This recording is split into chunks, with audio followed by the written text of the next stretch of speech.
Yes, mbanje kugusuhuza nanaguha ikaze ukurikiye Sogo TV show aho uri hose. Nizere ko ukomeje kugubwa neza cyane, by'umwihariko udahwema gukurikirana inkuru zigiye zitandukanye tugenda tukugezaho gatanu ku kandi, ndetse n'amakuru ya entertainment mu Rwanda agenda avugwa umunsi ku munsi, natwe tukaba ba mbere mu kuyakugezaho. Niba utarakanda subscribe rero ndagusaba kubanza ukayikanda kugira ngo ujye ukurikirana amakuru y'ibyamamare ukunda, amateka y'ibyamamare ukunda, ndetse n'amakuru aba yagizwe ibanga ahangaho uyasanga kuri Sogo TV show.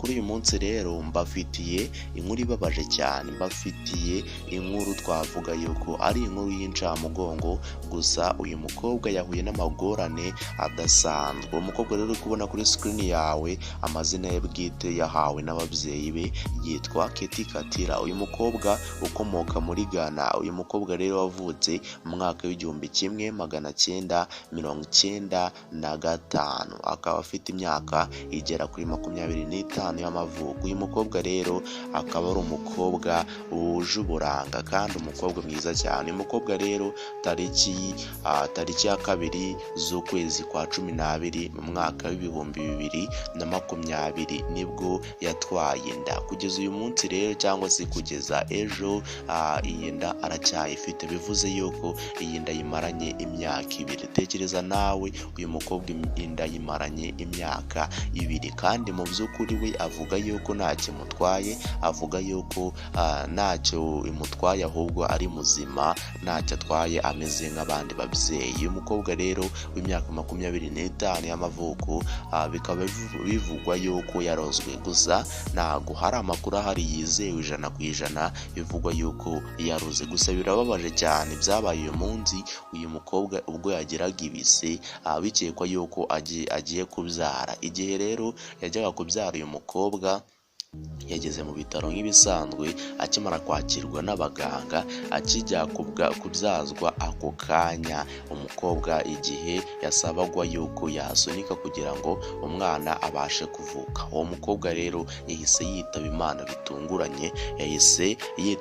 bitunguranye rwose. Inda yaramaranye hafi imyaka 2. Gusa amahirwe ahari ni uko uwo mwana wari uri mu nda amazemo hafi imyaka 2 n'igice yahise aba muzima, aravuka rwose. Ubu ngubu umwana ni muzima. Gusa igitangaje, umwana yavukanye ibiro bigera kuri 5 n'amagarama 56. Uri kumva yuko uwo mwana yavutse ashyitse rwose, nubwo tutabashije kubona amafoto y'uwo mwana kugira ngo tubashe kubereka yuko byabaye koko, kandi byabaye 100%.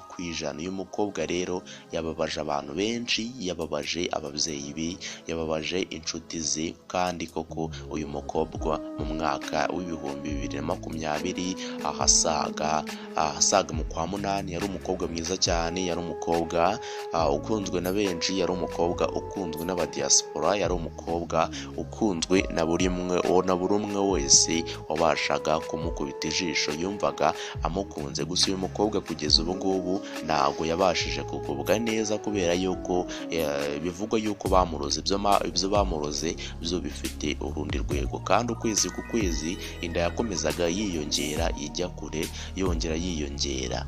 Ariko uyu mukobwa abenshi bakomeje bavuga yuko impamvu bamuroze, impamvu nyamukuru bamuroze, ahubwo yakoraga akazi k'uburaya. Ariko ntago hari amakuru yizewe 100% bivugwa yuko wenda yicuruzaga. Gusa abantu benshi bakomeje kuvuga yuko uyu mukobwa yicuruzaga, ahubwo yaje gukora amahano akomeye cyane, wenda akiba nk'umukire, cyangwa se agakora ibindi bidega, cyangwa se akajya kuba inshoreke y'undi mugore w'umugome cyane, bikaba intandaro rero yo kumuroga iyi nda itaza kuvamo, itaza rero kumworohera. Nibwo rero ku itariki 12 z'ukwa 12, hafi Noheli yegereje, nibwo yahise atwara iyi nda ye ya mbere. Uyu mukobwa rero bivugwa yuko iyi nda akimara kuyitwara yahuye n'ibibazo byinshi cyane, bivuze yuko akenshi